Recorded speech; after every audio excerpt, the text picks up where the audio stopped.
اور امام باقر رضی اللہ تعالیٰ عنہ نے بھی خوف خدا کا درس دیا تھا، بیٹا خوف خدا والا تھا۔ پیارے بچوں، آج یہی المیہ ہے، یہی پریشانی ہے کہ آج ہم بڑے لوگ نیک کام نہیں کر رہے، اس لیے ہمارے چھوٹے بچے خراب ہو رہے، اس لیے ہمارے بچوں میں تبدیلی نہیں آتی۔ تو یہ وہ ہے امام جعفر صادق رضی اللہ تعالیٰ عنہ جن کے بارے میں مالکیوں کے عظیم پیشوا امام مالک رحمت اللہ تعالیٰ علیہ فرماتے ہیں میرا اکثر آنا جانا ہوتا تھا، امام جعفر صادق کے ہاں اکثر آنا جانا ہوتا، میں نے امام جعفر صادق کو 3 کے علاوہ کبھی نہیں پایا، 3 حالتوں کے علاوہ۔ وہ 3 کن حالتوں میں ہوتے تھے؟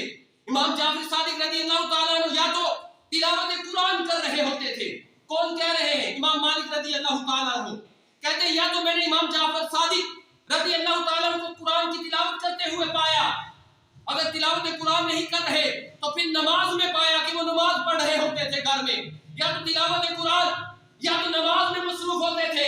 اگر ان 2 حالتوں میں نہیں تھے تو تیسری حالت میں نے کس میں پایا؟ وہ تیسری حالت کون سی تھی؟ تیسری حالت اس میں کہ وہ خوف خدا سے رونا، دعا عجز و انصاری کرنا یا روزے کی حالت میں ہونا، یہ 3 حالتوں میں پایا۔ پہلی حالت میں کس میں؟ بولیے گا میرے ساتھ، ریپیٹ کیجئے گا۔ آج جن کا ذکر ہے سنیں، امام جعفر صادق رضی اللہ تعالیٰ عنہ یا تو تلاوت قرآن پاک میں مصروف ہوتے، یا تو پھر نماز میں مصروف ہوتے، یا تو انہوں نے روزہ رکھا ہوتا، گریہ زاری کر رہے ہوتے، خوف خدا سے رو رہے ہوتے۔ ہم دیکھیں ہماری کیا حالتیں ہوتی ہیں، ہم مدرسے سے جاتے فوراً ہم اپنی ساری جو اساتذہ نے نصیحتیں ایڈوائس کی ہوتی ہیں ساری بھول جاتے، گھروں میں کوئی نماز نہیں پڑھتے، ہم نماز فوراً جاتے، مغرب کی نماز ہماری مس، عشاء کی نماز ہماری مس، فجر کی نماز ہماری مس، اور قاری صاحب کو جھوٹ بول کر ہم جو ہے نیک اعمال کا کارڈ فل کرتے کہ میں نے حاضری لگا لی، میں نے ساری نمازیں پڑھی۔ ایسا نہ کریں بچوں، آپ قرآن پڑھنے والے بچے، آپ کس کے نقشے قدم پر چلنے والے؟ امام جعفر صادق کیا زیادہ پڑھتے تھے؟ قرآن۔ اور آپ کتنی دیر قرآن پڑھتے ہیں؟ صبح 8 بجے سے لے کر 4 بجے تک آپ قرآن پاک کی زیارت کرنے والے بچے ہیں، کوئی عام نہیں۔ میں آپ سے دعا کروانے آیا ہوں، میرا بچہ بیمار ہے، کیا آپ میرے لیے دعا کریں؟ آپ خوش قسمت بچے ہیں جو پورا دن قرآن کی زیارت کرتے ہیں، آپ کوئی عام بچے نہیں۔ آپ الحمدللہ جٹا کی تمام پاپولیشن آبادی ان میں سے چنے ہوئے سلیکٹڈ لوگ ہیں۔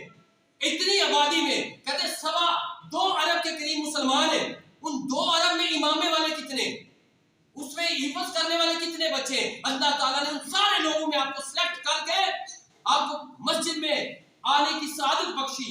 سروں پہ امامے جو ہے، سروں پہ زلفے، پھر داڑھیوں کی آپ نے نیتیں کی ہوگی۔ آپ کتنے سلیکٹڈ لوگ ہیں، خوش قسمت ہیں کہ پورا دن قرآن کی زیارت کرتے ہیں، تلاوت قرآن کرتے ہیں۔ آپ کو مبارک ہو، آپ کے سرپرست پیرنٹس کو مبارک ہو جو آپ کا تعاون کرتے ہیں۔ اس لیے تمام بچے عزم کریں، ہم تلاوت قرآن پاک گھروں میں بھی کریں گے انشاءاللہ، نماز کی پابندی گھروں میں بھی کریں گے انشاءاللہ، ہم انشاءاللہ جب جب موقع ملے گا روزے بھی رکھیں گے انشاءاللہ، بڑوں کا تو احترام کریں گے، آج پاؤں چومیں گے انشاءاللہ، اپنے اساتذہ کو آتے ہوئے دیکھ کر تعظیماً کھڑے ہو جائیں گے انشاءاللہ، فلمیں ڈرامے نہیں دیکھیں گے، باتیں نہیں سنیں گے، ویڈیو گیم نہیں کھیلیں گے۔